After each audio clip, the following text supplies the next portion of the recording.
어떤 느낌이냐면 이 독립 안에는 어쩌면 좀 약간 더 살펴봐야 되는 약간 함정 같은 것도 좀 있지 않을까라는 그래요? 생각도 해봐요. 함정 같은 것도 좀 있지 않을까라는 그래요? 생각도 해봐요. 그 저는 이 저의 직업적 특성상 늘 이렇게 좀 다른 왜 각도로 거기에 좀 더 독립에 목숨 네. 거는가? 네, 그렇죠. 목숨을 거는 느낌.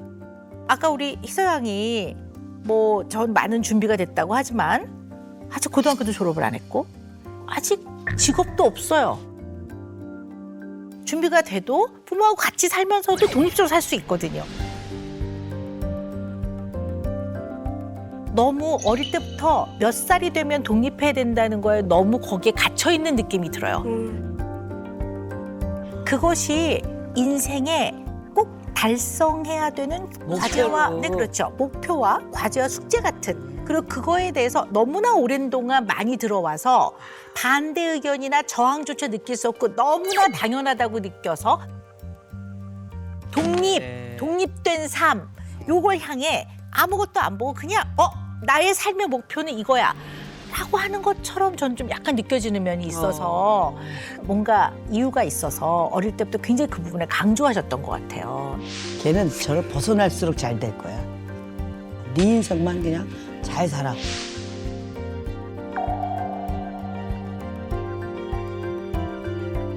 제가 어릴 때 엄마 때문에 집을 못 나갔거든.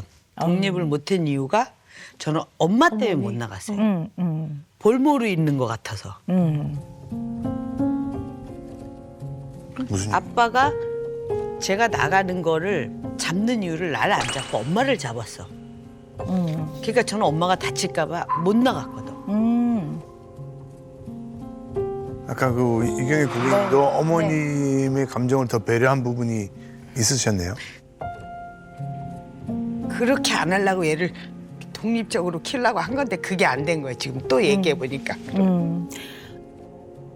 굉장히 중요한 부분인 것 같아요. 네. 오늘 꽤 긴 시간을 이 부분에 대한 이야기를 좀 나눠야 될 것 같습니다. 그러니까 저는 네. 누군가 약자를 막 괴롭히는 걸 보면 너무 남들하고 다르게 막 이게 너무 심하게 그 반응이 와요. 누군가가 피해 보는 거에 대한 그게 너무 큰 거예요. 그러니까 딸인데도 나 때문에 피해 보게 하는 걸 너무 싫으니까 갑자기 어느 순간에는 이게 내 병 같다 이런 생각이 들 때도 있어요. 사람이 살다 보면 뭐 피해도 자그마한 실수도 할 수 있고 피해도 할 수 있는데 그러니까 딸하고도 오래 있으면 피해를 줄 거야 이런 생각 때문에 줄까봐 피해를 줄까봐.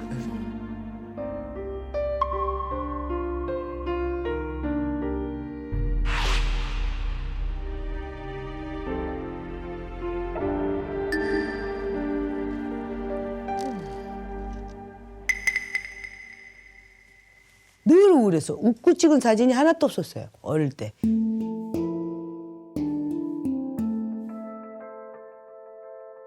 나는 불행한 애라고 생각하고 있었나 봐. 어린 시절부터.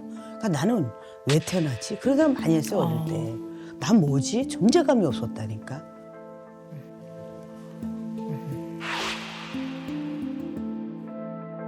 저 그때 19, 20살 이렇게 돼서 그 당시 나이트클럽 다닐 때 아빠가 매니저인데 한 달에 30일인데 나이트클럽 일을 30일을 찍게 하는 거야. 막 열이 나서 펄펄 끓는데 그거하고 상관없어. 뭔가를 끝내야 되면 끝내야 돼.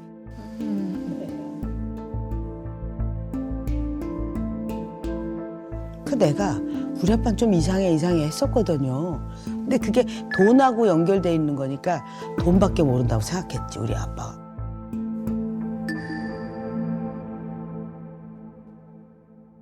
저는 돈이 어떤 건지 만지지를 방송하고 나서 돈을 못 만져봤으니까 한 번도.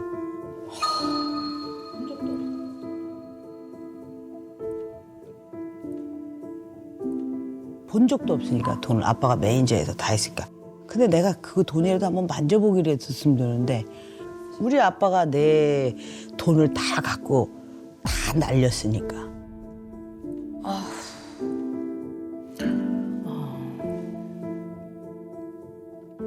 나는 딱 내가 아빠 엄마 돌아가시고 나니까 37, 8살 때 거의 40 다 돼서 내 통장을 가질 수 있었다. 그러니까 뭐 사는 방법을 몰랐어요. 진짜로 깝깝하더라고.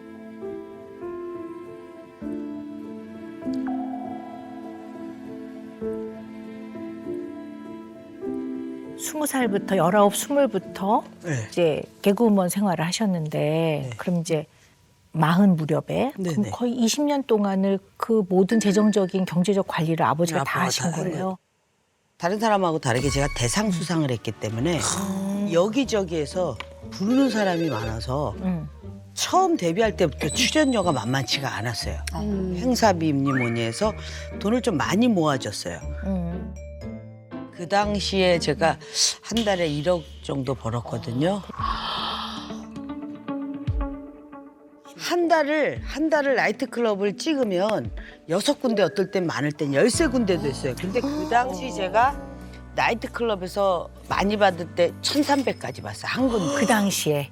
한 달에. 군데를 네네. 한 군데를 한 달에 1,300, 6군데를 잡으면 한 8천 몇백만 원에다가 출연료하고 뭐 행사비 때문에 1억을 벌었어요. 그 당시에. 그러니까 30년 전 아니에요? 예, 30년 전이죠. 오. 근데 그 당시에는 그러니까 뭐 긁은 어마어마한, 거지. 네, 큰 돈이죠. 근데 돈을 네. 10원도 만져본 적이 없어. 돈을 네. 10원도 만져본 적이 없어. 그러니까 돈을 왜 벌어야 되는지도 그 당시에 잘 모르겠다. 처음에는 돈을 벌면서 집이 커지네, 아 뭐가 되네 이렇게 됐어. 근데 나중 되니까 그냥 잠만 자고 나가고 잠만 자고 나가고 이러는 거에 힘든 삶인데 하루를 안 놀게 하시는 거야.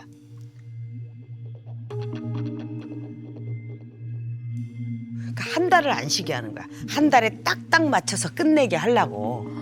그래야 돈이 그 달마다 들어오니까 이게 뒤로 하루 쉬고 둘을 쉬고 하는 걸 싫어하셔. 왜냐면 나는 막 감기 몸살에 막 너무 힘든데도 쉬게 하질 않으셨어요. 왜냐면 다음 달로 넘어가서 돈을 받게 되면 점점점 그 사이간에 그래서 그렇게 살다 보니까 나중 됐는데 결과는 이제 나중에 한 10년 이상 됐을 때 그 돈이 저는 땅을 사고 싶었고 아빠는 투자를 딴 데다 하고 싶었었어요. 그래갖고 이제 아버지는 은행 주식을 사셨어.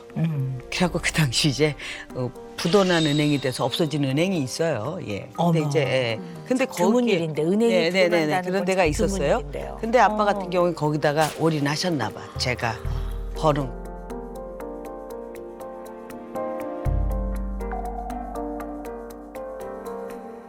돌아가신 아버지지만 뭐 그래도 말씀 좀 드리자면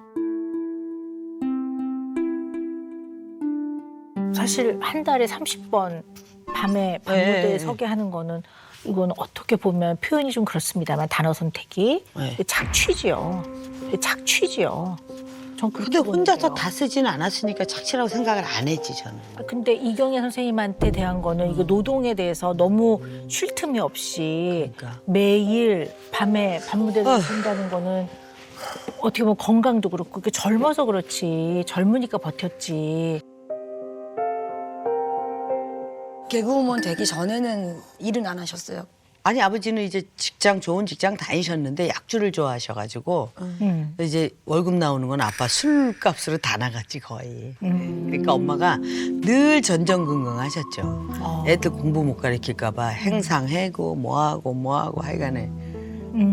아버님께서 번듯한 직업이 계셨는데 그 네, 월급이 다 제 아버지는 저쪽 서울역에 큰 회사에 다니셨었어요. 그러니까 월급은 많으신데 아버지가 이제 외국을 돌아다니는 마도로스라잖아요 옛날에. 네네네. 그러니까 그 옛날에 없었던 일본 같은 데 가면 슬롯머신 이런 게 있으니까 그게 들어온 거예요 우리나라에. 그러니까 신기하니까 가서 한다고 했는데 하다가 보니까 그 옛날 그 외국 가서 봤던 게 있으니까 동경을 해서 했는데 그게 집이 날아갈 정도로 하게 된 거지.